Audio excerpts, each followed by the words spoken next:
Good morning, ladies and gentlemen. First of all, let me thank Mr. Khanderao for inviting me here. It's a pleasure and an honor. I work at the United States Institute of Peace, and I'm also from the Institute for Defense Studies and Analysis in New Delhi.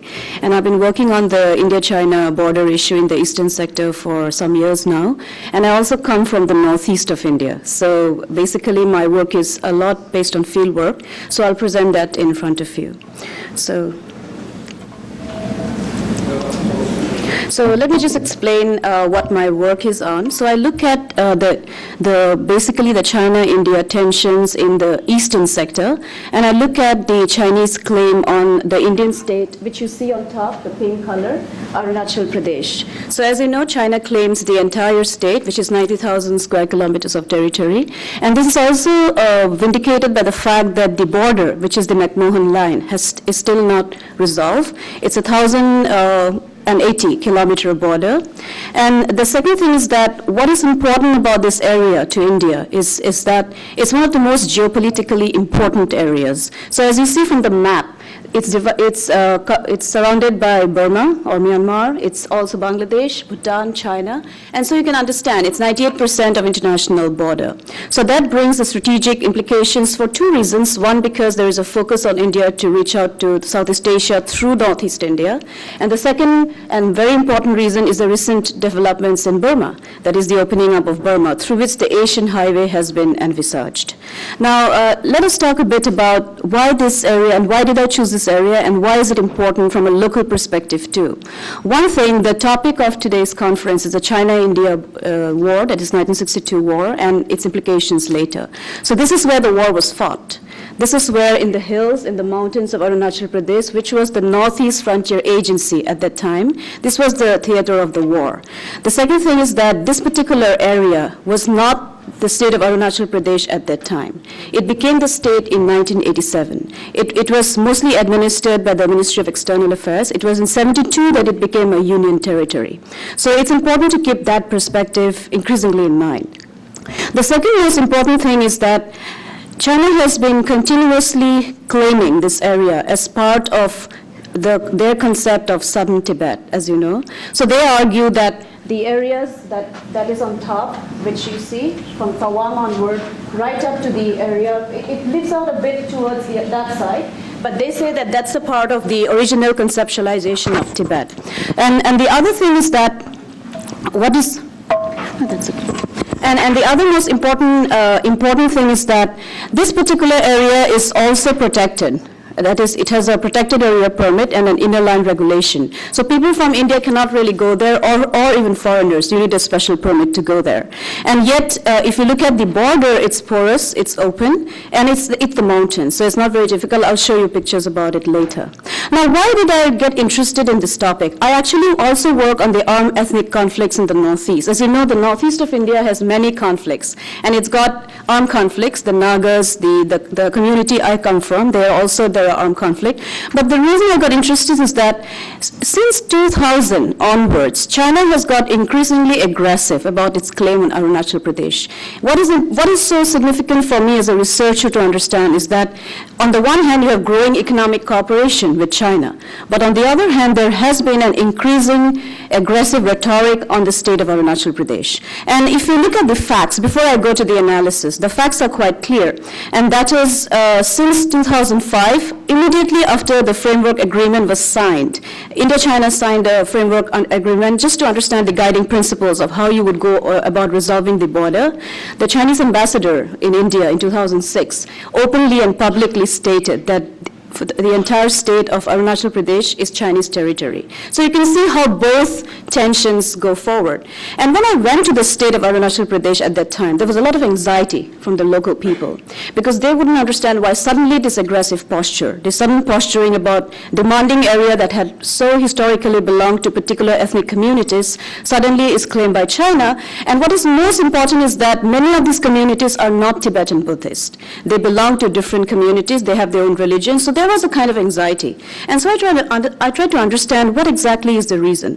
The second thing which I think is important from today's presentation is that, just to give you an idea, this is the McMahon line. The other thing which created anxiety and concern, not only among the local people, but among scholars who followed the dispute, is that there has been increasing militarization of the area. So if you see the recent developments, for instance, if you look at the Chinese side, there has been increasing militarization in terms of deployment of the rapid reaction forces. As you know, the Chinese ethos earlier was extensive use of manpower in terms of ensuring that land belongs to them. But today, that's no more the ethos. The ethos is that we look for rapid deployment. So we'll have small units spread across China, but who could be deployed very fast to the border. So if you look at the factual details, the focus is on division station in Chengdu, and the other focus is that how do you transport the small unit rapid reaction forces to the border. And the assessment done by the Indian Army is that they can deploy to the border within 48 hours, and they are actually on an operational mode for 24 hours. And most of these rapid reaction forces also are training in the mountainous regions. So because Arunachal Pradesh is mountainous, the fear from the military is that that could be a particular conceptualization of conflict if it at all happens. The other thing is that if you look at the rapid reaction forces, they are no more the second line of defense. They would actually be the first line of defense, which would support Chinese aircraft deployment. And there is a lot of stress on air power. Because as I'll show you the pictures later, land warfare is absolutely impossible in these areas. It's 17,000 feet above sea level. The areas are mountainous. The roads don't exist, so the stress is on air power. And as I also work a bit on futures, which I'm going to point out to you today, my conception is that there is also the deployment, there is idea of deploying the J-20, the stealth fighter, because of the fact that it can evade raiders. So that kind of conceptualization is also there. Now, if you look at the Chinese military documents, border security and deployment in Tibet are a focus in their document, and they also envision conflict with India. So there is a scenario gaming, simulation exercises, that conflict with India is possible, and if it happens, what could be the best strategy? Now, what has India done? Now, India has not kept quiet either in terms of military deployment. So if you look at the recent developments in response to the Chinese deployment, in 2011, India decided to deploy the BrahMos to the eastern sector, which is the first time that a supersonic missile has been deployed to these areas. A decision has been taken. The other thing is that there has been extensive extension of the existence of armed forces. So I have been to many of the military bases in Arunachal Pradesh. There has been growing stress on mountain warfare skills. There's growing stress on increasing the troop level. So from 120,000 today, 90 more thousand troops are to be deployed in the eastern sector. The other thing is that if you look at the recent developments since this year, there is also the plan to deploy two bases for the medium multi-role fighter aircraft. As you know, we have signed a deal with France, so there is this plan too. The other plan, which is interesting, is that the Indian Air Force is getting heavily interested in the eastern sector, and there are simulation exercises in which how the Air Force would be deployed there. And so the first time there will be the indigenously built, network-centric, all-weather air defense system called ACAS, which is going to be given to the Air Force, and that will be deployed to the eastern sector. Now, that actually gets to the core of my title. So if you look at the rapid reaction forces, this is how I've just formed a very basic map to tell you how the deployment would happen. And as you see, the deployment is mostly by air, so they have very good airlift capability. And basically, airlift capability is what is going to be used. Because when I talk to some Chinese scholars who study the issue, they say that deployment by land, the logistics are very difficult in Tibet also. So it's not true that they can easily deploy by land and it's extremely easy for them. It's more, the conceptualization is more from the point of air. Now this is of course Tawang. I'll explain to you the significance of Tawang in a bit. And this is where my core analysis will focus on what I think would be the most important drivers that would explain the Chinese posture in the next 20 years. Now, let me tell you why I argue that there would be a security dilemma. Because the other thing which I have observed is that there is also a kind of nuclear escalation in terms of signaling. So for instance, the Agni 5 was tested, as you know, and it's a 5,000 kilometer capable, nuclear capable missile. And what is significant is that despite it not being stated that China is not the threat, it can reach Chinese cities. So you can see the kind of nuclear, a kind of nuclear deterrent strategy which is also under play. Of course, the Chinese have much more capability than India from that point of view. They have nuclear capable missiles which can go beyond 8,000 kilometers up to 14,000 kilometers. So now what has happened is that when I talk to the military and of course I also talk a lot to the people who live in the border areas and also the local policymakers, their argument, and since they see the deployments very visibly, they argue that what is happening is that they don't know in terms of the conceptualization of what that means. But their argument is that on the one hand, when China is increasing its military presence, there's an Indian response to it, and then China responds back. So there is a fear of each other's intention, not necessarily knowing what the reasons are, and there is a kind of dilemma which is in place. When I talk to the military, they're worried about the Chinese deployment, but the one thing, and which is very, I really respect the point of view, since I come from that area, is that they always caution on the side of cooperation. They say that conflict is going to be disastrous for India and China if it ever happens. Two nuclear weapon states, more than 2 billion people between them, a 3 million standing army. It's not going to be good for Asia. So there is a great desire for cooperation. Now, from that point of view, what I try to do is, after looking at the facts, I try to look at the three most important drivers that would drive the future Chinese posture in Arunachal Pradesh.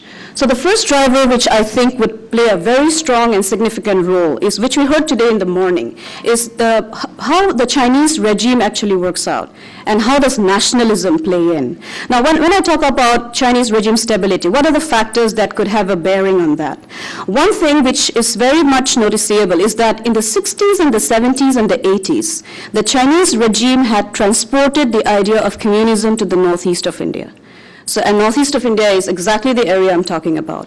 So how did they do that? They did that by supporting the armed groups, by having training for some of the leaders in China in the 60s and 70s. And I have spoken to some of the rebel leaders, and they say that they had actually traveled there, got training in Yunnan, and then traveled back again. Now, that ideology is shifting, even within China. So from the late 70s onwards, that stopped. But what is happening is that China sees the issue of Tibet also from a context of their idea of humiliation. Now, their main if I look at it from the Chinese point of view, their main problem with the McMahon line, and also which is related to the Chinese claim on Arunachal Pradesh, is that this is an imperial line which we had not signed on it. It was Tibet and the British India that had signed on it. So we don't think it is possible for us to accept it. So that's their point of view. And so what I think is that what happens is that one of the core interests of China is to ensure that its rise is extremely smooth, and that depends a lot on its legitimacy over Tibet too, because most of its resources and water comes from Tibet, which was mentioned today, that water wars could be a problem. Now, why do I say regime stability and nationalism would be connected to the posture? Because, as you know, the regime faces one big challenge in China, and that is to maintain the growth of GDP and economic development. The other thing which I have, from my studies, I recognize is that one thing which is actually a Chinese weakness, and which is perhaps to India or the United States, it's a strength, is that when the government fails in something, or one party fails in something, you can always blame somebody else. You can put the blame on another party and say that this party created the obstacles and we couldn't do it. Chinese Communist Party does not have that advantage. It's the single party system. If it fails, it is responsible for that failure. There's nobody else it can blame. And so there's a lot of protests, as you know, within China in the last few years. And so what has happened? So just before, and why do I bring in the concept of nationalism here, is that since 2005, if you look at the data on China, there has been increasing demand for jobs. One Chinese scholar from Kikir have said that China has to create 18 million jobs every year to stay stable, only for the urban population. For the rural population, another some 20 million jobs, and it's not being able to do that. So there's a lot of protests happening. It happened from 2005, it peaked and then went on. So then what happened, exactly when the protests were going high, there was the Olympics which happened and the Tibet issue came up, as you know. And exactly at that point of time, if you look at the Chinese anger about how the Western media was viewing Tibet, there was a lot of anger in the blogs, in the Chinese websites, that the West is biased towards China. The West portrays China as a violator of human rights, and we should not allow Tibet or even the idea of southern Tibet to sully the image of China. So these arguments are very strong from the Chinese point of view. The other thing which I notice is that, and which has been vindicated by Chinese scholars in the United States, is that China does not conceptualize its foreign policy from just the point of view of balance of power, as most realists would argue. China also conceptualizes its foreign policy choices from the point of view of humiliation conceptualization. So what happens is that from a conceptualization of humiliation, which started from the first Opium War and then the takeover of Hong Kong, it's very strong in Chinese history, this concept of humiliation. That leads a showing up of nationalism. And that nationalism is not positive. It's a grief nationalism. And from that point of view, foreign policy choices are made. And when I traced that linkage, I could see how Arunachal Pradesh was mentioned time and again in the blogs, that the fact that it's southern Tibet, it belongs to China as a province, so they conceptualize it also from the point of humiliation. And what is also very interesting is that it is not always the Chinese state which is actually instigating this nationalism. It's coming up on its own too. So this is something which is serious for India, because it's not always that the state is creating a propaganda mechanism and saying that these are the problem. The Chinese population themselves feel these feelings, and that's an important thing to keep in mind. Now, that leads me to my second driver, which is the Tibet factor. So this now get to why Arunachal Pradesh and Tibet are so strongly intertwined. This, of course, as you know, this particular map is from the Chinese passport. The recent Chinese passport, which showed almost all the territories in the South China Sea, India as part of China. And that created a diplomatic problem and a lot of anxiety in Arunachal Pradesh when they saw this map. Now, why is Arunachal Pradesh so important? Two reasons. One, I was reading Mr. Malik's book, My Years with Nehru, and he stated that just after India became independent, Tibet had actually claimed Arunachal Pradesh. So you can see that there is a Tibetan discourse too on southern Tibet, which is not lost on China. This is not very much talked about in India, but it's a fact. And Mr. Malik was actually the director of IB at the time of Nehru, and he was a part of the decision-making at that time about India's policy towards Tibet. The other thing is, Arunachal Pradesh has Tawang. As you know, Tawang has the second biggest Tibetan Buddhist monastery in the whole of Tibetan Buddhism, second only to Lhasa, connected to the Sera monastery in Lhasa. And the other important factor is that the sixth Dalai Lama, who was responsible for the increased understanding of foreign policy within Tibet, was born in Tawang. And he was chosen from Tawang. Now that is not lost on China. And the other thing why Arunachal Pradesh and the Tibetan issue is so connected is the Dalai Lama is present in India. There are 100,000 Tibetan refugees in India, and then we have a Tibetan government in exile in India. And the Dalai Lama does travel to Tawang. And recently, there has been conceptualization and hints from the Tibetan government in exile that the next Dalai Lama might come from Tawang. And that then questioned the legitimacy of China for many years to come. So that particular anxiety is extremely strong. And then I see that the claim gets more aggressive, and there is a great conceptualization of how to at least get Tawang. So even in the border negotiation, I think Tawang is becoming more and more significant to the Chinese claim on this particular eastern sector. Now, the other factor which I think since I have done field work is that I need to tell you is, so that's the monastery, the Tawang monastery. The other factor which I think is important is that even within the local discourses, so I know somebody is going to speak, one of us is going to speak about the ethnic composition of Arunachal Pradesh today in the last session. What is important is that in Arunachal Pradesh, the Monpas and the Membas are a small ethnic community who have deep ethnic connections to Tibet.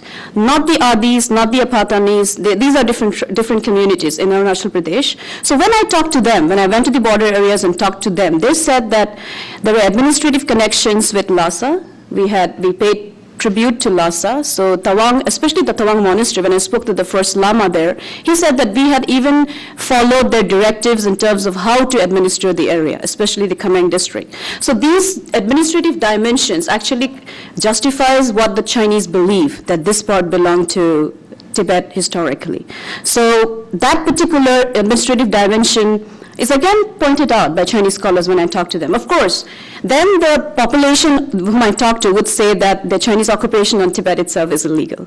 So you cannot even think about why they would say that we are part of them. So that's a different debate altogether. Now, the other two factors which I think is going to have very significant fallout is, one, as I pointed out before, the India-US relationship, the growing convergence. So when I looked at Chinese sources and I looked at the debates which happened, most of the scholars following, they wouldn't write it, but when you talk to them, there is this anxiety that the India-US relationship, the growing strength in the India-US relationship is because there is a desire to contain China. And then when I see scholars who follow the border issue, they would argue that the escalation of the border dispute is a great way to have a bargaining chip vis-a-vis India, so that India remains tied down. This was an argument given about India-Pakistan relation earlier, that if India is tied down by Pakistan, it would never get out of the South Asia syndrome. So similarly, there is a kind of bargaining angle that comes in in this particular way. The other thing is, which I think is extremely important, is the state itself, Arunachal Pradesh. There are three major factors. One is, how do the people themselves see this particular issue? So they see it from the point of view of governance, they see it from the point of view of riparian rights, and then they see it from the point of view of border security. So governance, if you look at it from the point of view of governance in the Indian administration of these areas, it's very low. Arunachal is the least developed state in Northeast India. Tourism is extremely low, per capita income is low. If you see the poverty levels, they are highest in the Northeast. So these issues have extreme resonance among local people. The second thing is the riparian rights. As you know, as was mentioned today morning, that the concept of water and water resources has such important significance that it could lead to conflict. So if you remember the map, maybe I should go back to the map. So what's important is that the river, which is the, let me see if I have a map on the water. Yeah. So if you see this particular map, these are, if you see the green dots, I'm sorry it's not legible, I can pass out the printouts later, is that all these green dots are the dams that have been conceptualized by the government of India and the government of Arunachal Pradesh to be built in the state. The state is extremely high in hydro resources. 50,000 megawatt of electricity is envisioned. The second thing, it's rich in minerals. So that's another factor. It's biologically extremely rich. It's heavily forested. It's a 13 lakh of population. It's the largest state in the Northeast, 90,000 square kilometers. Now, if you see the river coming in from Tibet, that's the Yarlang Tsangpo. Now, the biggest fear among the people, not just in the Northeast, but Arunachal Pradesh, is that that river might be diverted by China. And there were plans of diversion, as you know, that the river could be diverted towards China for having more water resources. Now, that also creates high amount of anxiety. But then there is resistance to the dam building by India. And this particular factor also plays into the conceptualization of how the claim would play out in the future. So there's a lot of resistance from the different tribes. When I went to some of the groups, you know, Arunachal Pradesh is the most safest and the most conflict-free state in Northeast India. It doesn't have armed conflict. Even if it has conflicts, it's transported from Nagaland. It's not their own community that is fighting for a different state. But then when I talk to them now, they said that if you are going to divert the rivers, if you're going to build dams on the rivers that we have traditionally respected, we might be forced to take up arms. That has been recognized, and there has been a lot of participation and consultation and talks now with the community and based on land rights. Now, the other thing why I thought I should bring this issue up is that just 2 months back, if you follow the local newspapers, there was this fear that the water levels have gone down in the rivers, in the Siang River. Now, if you look at the data which was put out in the newspaper, they argued that the river has been diverted. You can see how misperceptions are played out. Whereas when I checked the Water Resource Department and talked to them, they said that this is very common.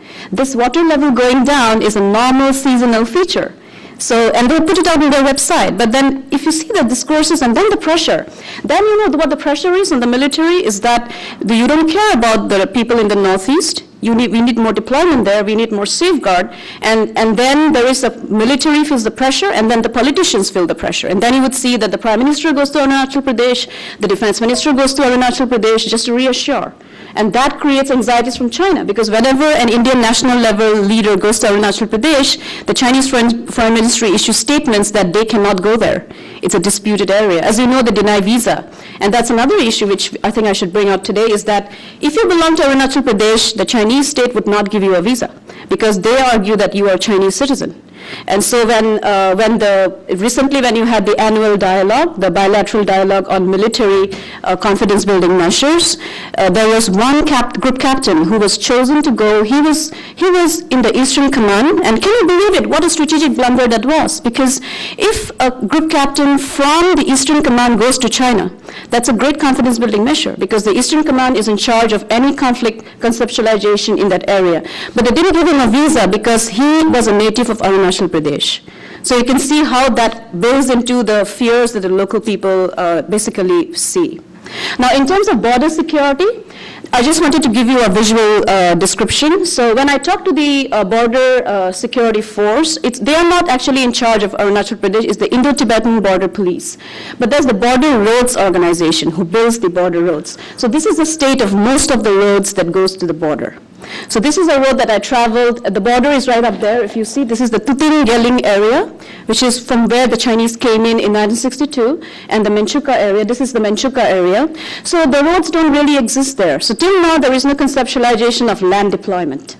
So it's completely non-existent. And then these are some of the bridges that go to the border villages. So you still don't have proper road infrastructure.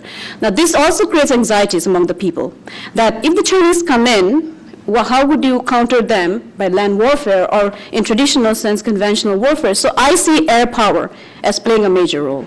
So you can see the air power, the divisions in Tejpur getting more and more strengthened. The Sukhoi 30 MKI, there are 2 divisions already, and another 2 are envisioned. So I think that would be the focus. Now let me quickly, this of course is how Arunachal looks. It's a beautiful state, but lacks infrastructure, lacks border security. Now these are the 4 scenarios that I have conceptualized. If you're interested, you should read my publication, which has just come out just a few days back, which from the Institute for Defense Studies and Analysis. So remember the factors that I've talked about: Chinese regime stability and nationalism, the Tibet factor, internal developments in Arunachal Pradesh, and India-US relationship. Now, if we play around with the drivers, the first scenario I conceptualize is I name it backwaters. Now, why do I name it backwaters? Because in this particular scenario, Chinese regime stability and nationalism's impact will be very low. So it doesn't have much to do with the claim, because the regime is strong at this point of time. Nationalism is not so much directed towards the border dispute, much more towards South China Sea. The other factor is that they don't see India as a threat, because there has been, I have written this scenario out, so they see the Indian military deployment as not very strong, weak, infrastructure as less, developments in Arunachal Pradesh is low. The people are, they don't see the Tibet, the Tawang monastery creating so much issues. The Dalai Lama doesn't come from Tawang. In fact, the reincarnation doesn't happen, as has also been conceptualized, as you know, in Tibetan discourses. So the impact is going to be very less. But I'm not in support of this scenario, because it is not good for the state itself, because the people remain backward, and this, as I have seen in the Northeast, creates conflict. Since the state I come from has like 5 conflicts because of the lack of development. And also Nagaland, as you know, is heavily infested by conflict. Now, the second scenario which I'm in support of course I title is heavyweights, is exactly what was talked about today, is that regime stability and nationalism is the medium impact. Tibet factor, there's a medium impact. Internal developments in Arunachal Pradesh, high impact. Now, why do I say high impact? And the US-India relationship, medium impact. Now, in this scenario, India's GDP is doing well. It's going at par with China. The other most important thing is that India's defense infrastructure is well built, and that is actually based on factual analysis from today, because India has upped its military expenditure. It's signed deals for the MMRCA to get helicopters from the United States for lifting purposes, so it gets rejuvenized, the strategy gets better. And the most important thing in this scenario is that the development of Arunachal Pradesh is going well till 2030. So these scenarios have been conceptualized from a time period of 2012 to 2030. Now, the other important thing in this scenario is that within China and India itself, there is a growing understanding, which was mentioned by our Deputy Ambassador today, that the Chinese dependence on the Indian Ocean region is actually not a threat to India, but a vulnerability. Because what India realizes is that the Chinese dependence on the sea lanes is actually, it makes it feels vulnerable. So because of this understanding, India actually offers to cooperate with China in terms of developing a kind of institutional structure that would enable free flow of trade and yet ensure countries that the competition between both would not escalate to the extent that would lead to conflict. And the other important thing is that the Chinese claim recedes because of the fact that there is excellent development in Arunachal Pradesh in the next 20 years. And again, this kind of scenarios are based on what's happening today. So if you look at the data today, there is increasing stress on development packages to Arunachal Pradesh. The Prime Minister of India has stated last year that they will have increasing stress on developing the highway, development of hospitals, health. So there is growing sense. So if that happens in the next 20 years, the people would even feel more uncomfortable with the Chinese claim. And China would surely recognize that, which it recognizes today too. So I'm in support of this claim. The other scenario which I had is one of ascent in India, which I think from the scenario that I have conceptualized in consultation with experts in India is that in this scenario, of course, the Indian economy does better than China. Developments in Arunachal Pradesh are good, which I have mentioned in terms of border security governance, but the military presence is high. But then there are internal problems in Tibet, because in my consultation with the cross-border trade, many of the Tibetans whom I met who keep crossing over China is that they don't see Arunachal Pradesh as a great model because they don't see it as very well developed, but yet they have deep religious connection. But think of a time when Arunachal Pradesh is doing well, it's a democracy, rights are recognized, there is no policy of, a similar policy of Hanization, increasing other, like people like from North India coming and living in Arunachal Pradesh, which is not happening. Land rights are recognized, cultural rights are recognized, the people have their own representation in the assembly. Think of it when the Tibetan population sees that. It would see Arunachal Pradesh as a model. And then what happens, India might also revisit its Tibet policy because it's getting more powerful. And it sees that if it does not revisit the policy, then China would continue claiming Arunachal Pradesh. There is talk in India, by the way, about this kind of revision of policy, which of course is not supported by the policymakers, but strategic analysts do argue that. Now, in that situation, the other thing which happens is that because of this escalation in Tibetan protests within Tibet, there is heavy-handed response from China. Now, what happens then? There are violations of human rights, and as you knew in 2008, if you see the reports of violation, it was very high, and all the reports came out of India, by the way. If you look at the human rights reports which came out from the Tibetan government in exile, from the Henrik Bo Foundation, they were documented so well. So you can see that China sees that India can also play a kind of a place where you have documents which questions the Chinese legitimacy over Tibet. So in this situation, there could be a situation when the Tibetan Youth Congress decides to get aggressive. And if that happens, you can imagine what China would do. China would actually ask its Central Military Commission to think of how to have a conflict with India to stop all this. So this is a particular scenario in which I'm not in support of. The final scenario which we worked out, and a bit of background. We worked this out with the development doctrines, and it's a strategic futures think tank from the Ministry of Defense in the United Kingdom. We worked this out with Chinese scholars also involved from Kikir, and of course my institute, the Institute for Defense Studies and Analysis. The final scenario which we worked on is an assertive China. Now, this assertive China is not based on confidence. It's based on, as you see, an aggrieved sense of nationalism. And in that situation, the variables were played around, and we saw developments in Arunachal Pradesh as extremely low. And there was a great resistance to the use of water resources in Arunachal Pradesh, so there were violence which came up. And in this context, we saw China supporting the armed violence in Arunachal Pradesh because it's across the border, and this has happened historically. And Indian presence in Arunachal Pradesh is questioned by these armed existence and armed groups coming up. And this leads to a China that gets more aggressive in the claim because it sees a kind of a way out to seize Tawang. And this could lead to a situation which could actually lead to conflict. So this is a particular scenario which we were not in support of. But then these are scenarios which were given to the government of India to have a look at, so that you can actually plan your strategy and think about how to actually increase not just governance mechanisms within Arunachal Pradesh, but also look at India-China relations from a more geopolitical perspective. So I think I should end here, and thank you so much for your patience. Thanks.